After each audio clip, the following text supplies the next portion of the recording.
Well, one character most people can't seem to get enough of is Tom Holland's Spider-Man. Now, to be fair, he's actually shown up in the MCU now 6 times, which is a record number of times for playing the live-action version of the character. We know he's about to return to the MCU in Spider-Man 4, and many people expect him in the 2 upcoming Avengers movies. But doesn't Spider-Man have a much bigger place in the Marvel Universe, and especially outside of being an Avenger? Well, we are getting some new reports that Sony and Marvel might be working on correcting that issue, and I have a lot of questions and some thoughts around it because although this is a great idea, is it actually viable?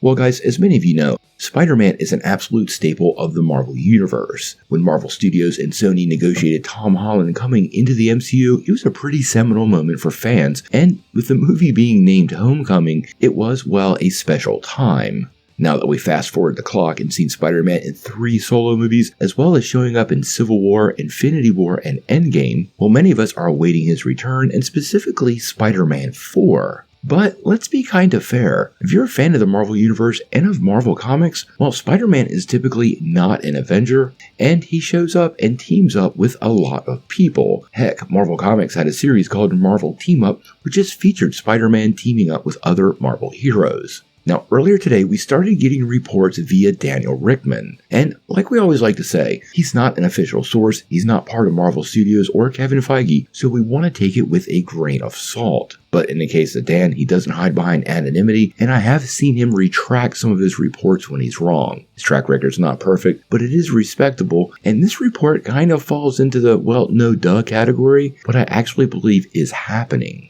Now it's being reported as both Marvel and Sony are sitting down and trying to figure out the direction for Spider-Man outside of his own movies. This basically means possibilities for Spider-Man to show up in other MCU movies, besides maybe the big team-up Avengers movies, and of course his solo efforts. Now that's all the information that's really there, but if you combine it with what we already know, that Tom Holland has signed for Spider-Man 4, and many of those initial reports said 3 more movies, suggesting Spider-Man 4 and the 2 Avengers movies, well, if Spider-Man starts showing up in other stuff, well, that's quite an expansion of the character. Now, right out of the gate, I think this is a great idea, but I do think there are a few logistic problems. Almost any Marvel movie could see its box office, well, do better if Spider-Man was part of that movie. That's absolutely clear, and I'm sure that's what they're negotiating and how much of a piece of that movie Sony would get when Spider-Man appears.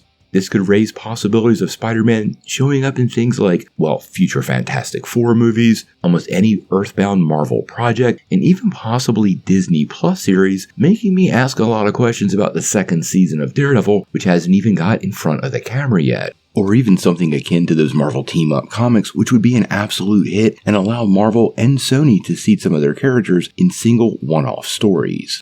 Now, I think the main roadblock here, though, is very, very real, and that is Tom Holland himself. Now, as many of you know, after Far From Home, Tom Holland took a break from the character, and I think it's pretty fair to say nothing has been as successful for him as the Spider-Man franchise. But there was some wheeling and dealing going on before he agreed to come back for Spider-Man 4. We are not, and I mean nobody outside of Holland and those involved with the contract are actually privy to the contract details, meaning we don't have exactness on those 2 Avengers movies, and for Spider-Man to appear in other Marvel stuff, well, once again, that would require Tom Holland showing up as the character, meaning he would also have to sign and agree to additional contracts before any of this could possibly happen. Now, I suppose there's other possibilities with characters like Miles Morales, which would blow people's mind, but regardless, I think Marvel and Sony just sitting down at the table and talking about this is a good thing, but it is not a surefire bet. Honestly, Tom Holland is a pretty young actor. I could totally see him taking up the role of Peter Parker for another 7 or 8 years, 4 or 5 more movies, as well as show up in some other projects, and I highly suspect post-Secret Wars, as the Marvel Universe gets reshaped,